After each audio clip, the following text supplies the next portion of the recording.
नमस्कार दोस्तों, स्वागत है आपका फिर से एक नई वीडियो में। दोस्तों, कल वाले वीडियो में मैंने आपको बताया था कि सरकार के वकीलों ने जो चाल चली थी उसका मुंह तोड़ जवाब दिया है। जो बीएसएनएल पेंशनर्स के वकील है उन्होंने मुंह तोड़ जवाब दिया है 4 मई की अंतिम सुनवाई में।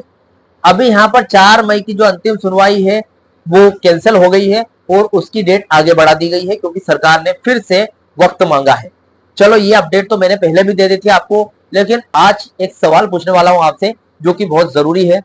4 मई की जो अपडेट थी उसमें यहां पर जो सरकारी वकील ने जो भी सवाल पूछा था, सरकार की तरफ से जो भी सवाल पूछे गए थे, जो केंद्रीय कर्मचारी है, केंद्रीय पेंशनर्स है, उनसे कई ज्यादा बीएसएनएल पेंशनर्स को पेमेंट मिलती है या फिर बीएसएनएल पेंशनर्स को पेंशन मिल रही है।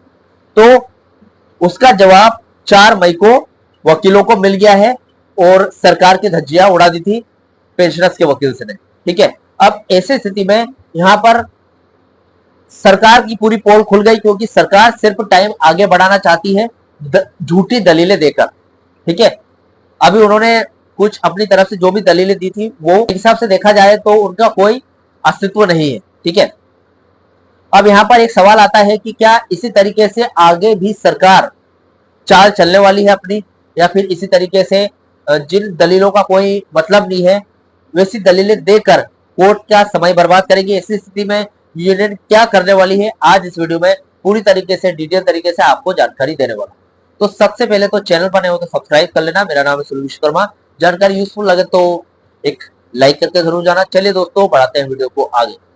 दोस्तों, मैं थोड़ा आउट ऑफ कवरेज हूँ, घर से थोड़ा बाहर आया हूँ, इसलिए आपको थोड़ा सा बैकग्राउंड में ऐसा लगे कि कंफर्टेबल नहीं है तो थोड़ा सा एडजस्ट करने की कोशिश करना। चलिए दोस्तों, बढ़ाते हैं वीडियो को आगे। देखिए दोस्तों, ये जो सवाल है ये बहुत ही गंभीर है और चुभने वाला है क्योंकि 4 मई की सुनवाई में जो तुलनात्मक चार्ट है कोर्ट रूम में, जो कोर्ट रूम का जो माहौल है उसका माहौल पूरी तरीके से बदल गया था जब वकीलों ने जवाब दिया।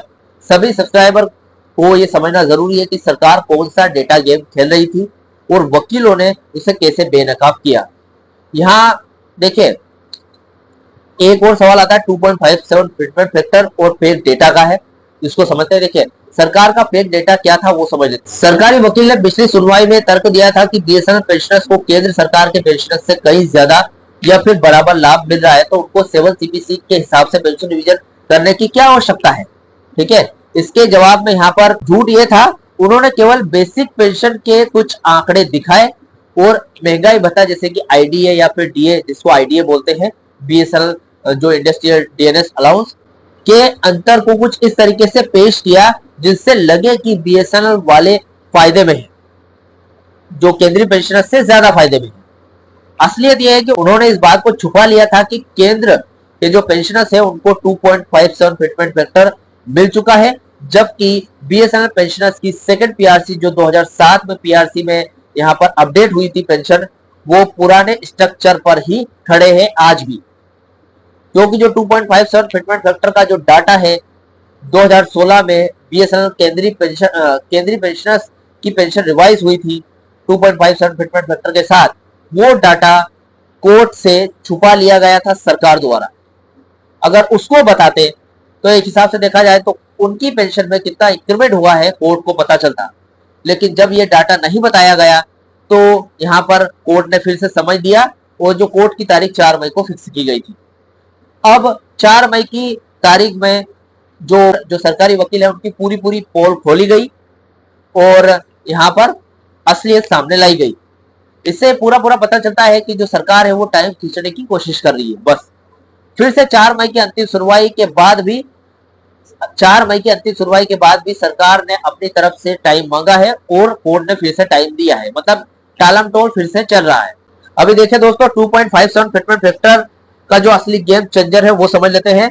कल कोर्ट में यानी कि 4 मई को कोर्ट में पेंशनर्स के वकीलों ने जो चार्ट पेश किया, आज 5 मई हो गया है जब मैं ये वीडियो बना रहा हूँ, ये वीडियो कल अपलोड होगा यानी कि 6 मई को, यानी कि 4 मई को जो भी पेंशनर्स के वकीलों ने चार्ट पेश किया था उसने डोट के दावों को की हवा निकाल दी, यानी कि डोट ने जो भी दावे किए थे उनकी सारे दावे फेल हो गए। तुलना का सच देख लेते हैं। देखिए, केंद्र सरकार के कर्मचारियों जो 1 जनवरी 2016 या 7 सीपीसी में जो उनको मिला है सातवें वेतन आयोग के हिसाब से, जिसमें उनकी बेसिक सैलरी या फिर पेंशन को सीधा 2.57 गुना बढ़ा दिया था। बीएसएनएल का नुकसान देख लीजिए। बीएसएनएल पेंशनर्स का रिवीजन 1 जनवरी 2017 से बकाया है, जो कि थर्ड पीआरसी है। अगर उन्हें थर्ड पीआरसी के तहत 15% फिटमेंट या फिर उससे ज्यादा मिलता है, तभी वे केंद्र सरकार के जो पेंशनर्स है उनके मुकाबले आ सकते थे। लेकिन 2017 से उनको थर्ड पीआरसी नहीं मिली, तो वो सेकंड पीआरसी 2007 की पे स्केल पर आज भी उनको पेंशन मिल रहा है। तो कौन आगे है? केंद्र सरकार के पेंशनर्स आगे है, क्योंकि उनका पीआरसी 2016 में 2.57 फिटमेंट फैक्टर के साथ हो चुका है। जो उन्होंने दावा किया था वो पूरी तरीके से गलत था। वकीलों ने दिखाया कि 2017 के बाद केंद्र सरकार के पेंशनर्स की आय में जो उछाल आया है, बीएसएनएल पेंशनर्स उससे कोसों दूर है। कल कोर्ट में यह साबित हो गया है कि सरकार सेब की तुलना संतरों से कर रही थी इतने टाइम से। अभी देखिए कोर्ट में कल क्या हुआ उसको देख लेते हैं। आज फिलहाल 5 मई हो गई है और जब मैं ये वीडियो अपलोड करूंगा कल 6 मई हो जाएगी, जब आप इसको देखोगे। देखिए जब ये असलियत, ये चार्ट जज साहब के सामने आया तो डोट से कड़े सवाल पूछे गए। अगर देखिए सवाल क्या थे, कोर्ट ने, जज साहब ने डोट यानी कि सरकार से क्या पूछा, अगर केंद्र और बीएसएनएल दोनों के पेंशन भारत सरकार के खजाने यानी कि सीएफआई से जाती है तो ये भारी अंतर क्यों कर रहे हो। दूसरा सवाल पूछा, क्या सरकार जानबूझकर आंकड़ों को तोड़ मरोड़ कर पेश कर रही है। ये 2 सवाल जज साहब ने पूछे सरकार से। नतीजा यह निकला कि डोट के पास इस तुलनात्मक चार्ट का कोई भी जवाब नहीं था।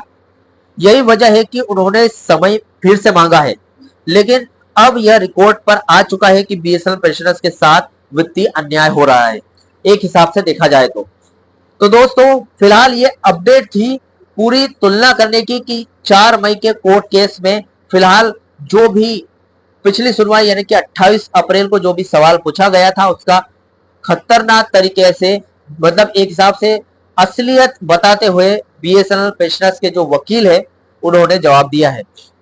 और कोर्ट ने भी यहां पर बड़ा आदेश दिया है कि भाई साहब एक बार और सुनेंगे लास्ट फैसला। फिलहाल यहां पर कोई डेट नहीं दी गई है कि कौन से डेट में अंतिम सुनवाई होगी, लेकिन फिर से अंतिम सुनवाई को चौथी बार बढ़ा दिया गया है आगे। पहले 30 मार्च को, फिर 20 अप्रैल को, फिर 28 अप्रैल को, फिर 4 अप्रैल को, और अब कौन सी डेट फिक्स की जाएगी अभी नहीं पता है कुछ भी। जो भी अपडेट आएगी मैं वीडियो बनाकर जरूर लेकर आऊंगा। फिलहाल इस जानकारी से जुड़ा हुआ आपका जो भी डाउट क्वेश्चन वगैरह हो तो मुझे कमेंट कर सकते हैं। वीडियो अच्छा लगा तो वीडियो को लाइक कमेंट से जरूर कर। मिलते हैं दोस्तों नेक्स्ट वीडियो में। सी यू सून।